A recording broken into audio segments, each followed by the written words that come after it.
और need to resolve conflicts, हमें क्या ज़रूरत है कॉन्फ्लिक्ट्स मतलब लड़ाई झगड़े जितने भी होते हैं वो रिजॉल्व करने की। Conflicts happen when as an effect of disagreement. लड़ाइयाँ कब होती हैं या कॉन्फ्लिक्ट्स क्लैशेस कब होते हैं? जब कोई भी डिसएग्रीमेंट, कोई फॉर एग्जांपल आप ब्रदर और सिस्टर जो है फाइट करते हो, आप दोनों के व्यूज़ मैच नहीं होते तो क्या हो जाता है, वो डिसएग्रीमेंट हो जाता है।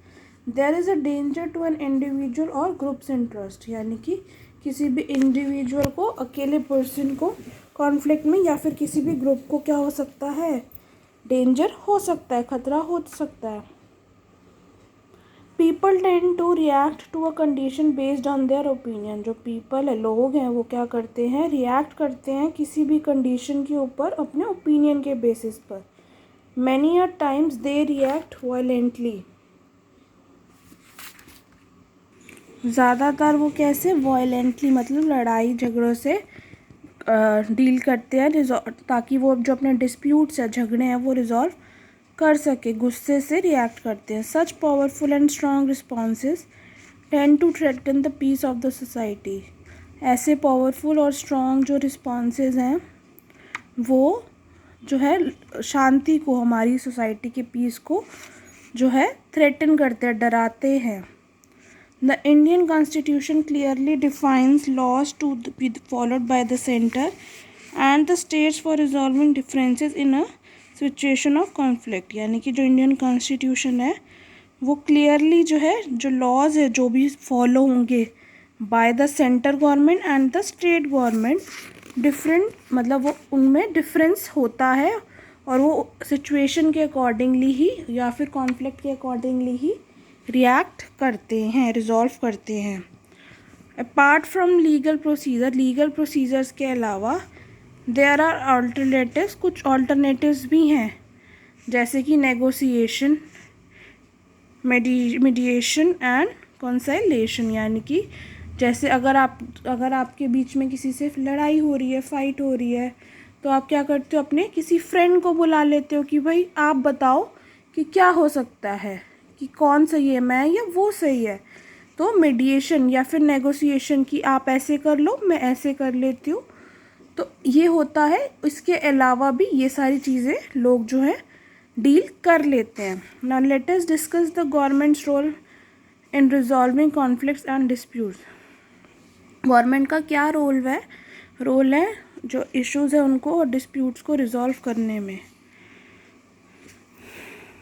ना जो रिवर कावेरी है वो बहुत इंपॉर्टेंट रिवर है साउथ इंडिया की, and it became the centre of dispute. ये क्या एक डिस्प्यूट का कारण बन गई when there was a fight over sharing of water between Tamil Nadu and Karnataka.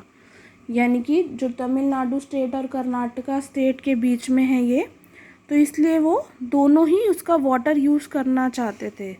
Both Mettur dam and Krishna Raja Sagara dam are on this river. ये दोनों डैम इस रिवर पर हैं।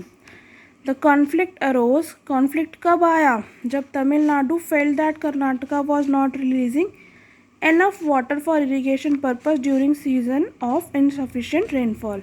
कॉन्फ्लिक्ट तब आया जब तमिलनाडु ने कर्नाटका के खिलाफ, मतलब उन्होंने बोला कि जो कर्नाटका वाले हैं वो एनफ वाटर, ज़्यादा पानी नहीं दे रहे हैं, रिलीज़ नहीं कर रहे हैं डैम में से, सो दैट इरीगेशन हो सके जब कम रेनफॉल होती है। Both state did not relent and refuse to negotiate on the issue. दोनों ही स्टेट ने क्या कर दिया, मना कर दिया है कि हम सफिशेंट वाटर दे रहे हैं, और दोनों ही एक दूसरे के व्यूज़ उनसे नहीं मिले। Ultimately the government set up a Kaveri water dispute tribunal to ensure fair distribution of water between two states. फिर गवर्नमेंट ने क्या किया, एक मतलब पूरा एक मीटिंग बिठाई जिसमें फेयर डिस्ट्रीब्यूशन ऑफ वाटर होगा between the two states. At time religious celebration led to violence and tension. कुछ टाइम पर क्या होता है, कुछ ऐसा टाइम भी आता है कि जब रिलीजियन सेलिब्रेशंस होती हैं, फेस्टिवल्स होते हैं, जिसकी वजह से क्या हो गया, led to violence and tension, क्योंकि उनको भी वाटर चाहिए होता है। ऐसी सिचुएशन में government should intervene by bringing the representative of respective communities on the negotiating table so that peace and harmony can be maintained in the state। यानी कि ऐसे टाइम सिचुएशंस में गवर्नमेंट को बीच में आना चाहिए बाय ब्रिंगिंग सम रिप्रेजेंटेटिव्स, अपने representatives लाने चाहिए जो कि नेगोशिएट करेंगे बैठ के कि कैसे जो है प्रॉब्लम का सॉल्यूशन निकाला जाए।